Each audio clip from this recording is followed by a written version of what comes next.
Okay, you see I got the shirt off here, and you see there's kind of like a keyhole, and this is the old arm that went on there, and you see it kind of has a like a bolt head on the top of it, and that goes in, slides into the joint, slips in and down. Well, it doesn't go in great, but you can see the old arm doesn't bend much. There's no bending, just moving back and forth. So anyway, what I did was took a nut and bolt sticking out and made that so that would hook into the joint. So there's the shoulder joint. So he actually flexes this way too, out to the side if you want him to hold something that's got almost full flexibility, not as much as a regular arm, but you can see it's a little clunky. But if you don't want to pay a lot to build something that's like a Terminator arm, wood is pretty cheap, and so are the bolts and stuff. But you can see there's a lot of bolts holding the joints together here.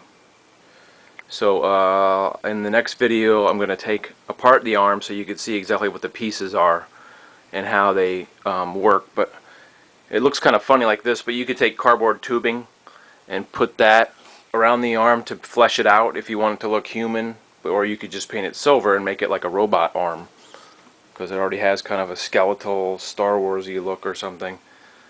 But you see here's the other arm, and if you use just cardboard tubing to fill it out, then, or foam, you could put foam around the arm right here and just fill it out and use a long sleeve shirt or a jacket or whatever. So, but you see this works pretty good. You can tighten down the bolts to loosen it up, and when you get it posed, you tighten up the bolts. And anyway, I took apart some of the pieces so you can see what this is made of. This part, these pieces are made from, I think it's 2.5 inch by almost 3/4 inch, just boards from the hardware store, and 1/4 inch bolts that are going through here, 1/4 inch. Some of them are a little tight there. And some washers that are, these are plumbing washers, but you can get the smaller ones so they fit better. And so what I did for the shoulder part is doubled these spacers so it would be a little thicker, and 1/4 inch bolt through there. And then this is the poseable shoulder joint, which I took the piece and cut it sideways, and it has a little bit of a cutout there, so this will flex like that. And you see it's sideways, it's just real simple. And then the top has a bolt, but this side I didn't want to move, so I used screws there to put this start. So that's the bicep right here, and then there's a block on here, so these can screw. You see there's a block there, and that mates up with this block. Here, I'll put this together. Okay, so you can see how that works. So you got these two pieces of wood, thread the bolt through like this, and then drywall screws that screw this other piece on here, and then so that's the bicep, and that turns. And then you've got the elbow joint, which is kind of a funny shape. I mean, it doesn't have to be just like this, but this end is rounded on the sander, so it moves, the elbow joint moves pretty well. Gets a good flex. I mean, you can shape it a little bit better, adjust it, but the idea is just to get a basic idea of what you can do with wood and get this flexibility. You see, alright, so that's the elbow, and this connects to the forearm, and it's the same as the upper arm with the bolt, 1/4 inch bolts going through there. And you can put a rubber washer in between here because it makes the wood stay. It makes the joints stay together. Just this is like a hose washer, that one. And so you can see the whole arm here. Alright, so this is like, I just had the measuring tape. It's like 2.5 inch piece of wood, same thing all the way through. I just used all the pieces and cut them out on a jigsaw. And this is the wrist, and you see the wrist flex is pretty good, back and forth. And same thing as the shoulder joint, where you use a piece of wood like that, and you want to have the top part of the wrist not flex, but you want the bottom part. And basically what I did was measure out my arm and try to make it the same length. I used my arm as a model and used the same length. It came out a little long, but it still looks pretty good.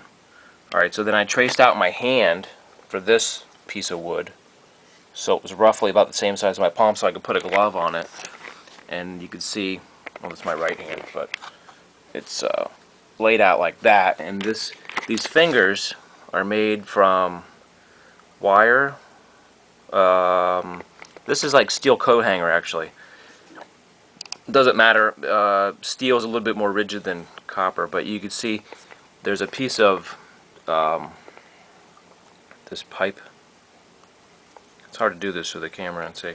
Alright, so you got this, this is like black fuel hose something, and I don't know what the size is. Maybe that's, I don't know, 1/4 inch or smaller, but that just slides on there. Then these are wire nut fingers, so these fingers you can bend down to hold a gun or something, or not a gun, but I mean anything you want it to do.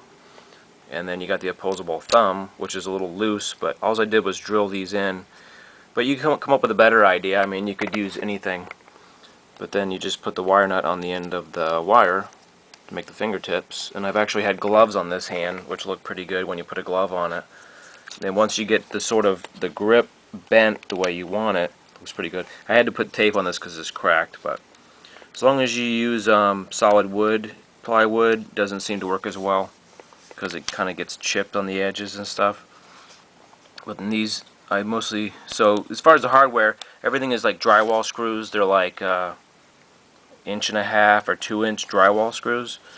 And I just had a lot of bolts and stuff, so I used the bolts that I had. This was, I just used that because probably it was just easier to tighten the wrist whenever you got when you get the idea is when you get it posed in the position, then you tighten the bolt down and then it will stay. And so you can loosen it just like these. You can, if you have a bolt on there, you can tighten it to whatever tension you need. Because the bolts are loose now, so it's real flexible. So it pivots real good. So that's the idea. Like I said, you can put foam over the arm to fill it out, so it looks the thickness of a regular arm. And I had foam on there for a while. And then I thought maybe I would make it look like a robot arm for whatever reason.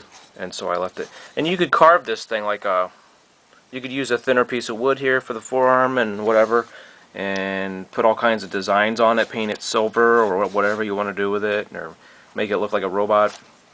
This is just basic ideas. I built this a long time ago, and it was something I was just an exercise in woodworking. So to go over some of the cuts here, you can see it's just a simple, you just measure for the depth of this piece right here and you cut that out, and so you try to get it so there's enough space between the things so it won't rub right here.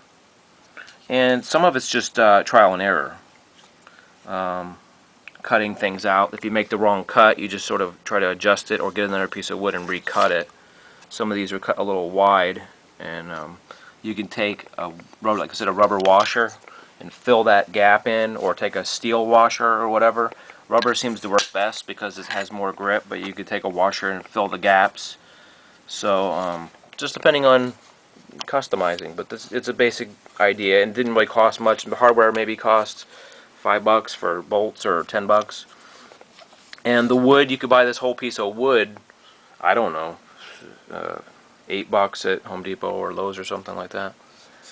But that's the basic idea. I mean, maybe at some point I will measure all this stuff out and I can give you the measurements of the pieces. But it's just real basic woodworking. I mean, I don't have a full set of woodworking tools. Just maybe a jigsaw, sander, straight saw, circular saw, and real basic tools. You can make this, and you just use some sandpaper to smooth out on the edges and stuff to make that look good.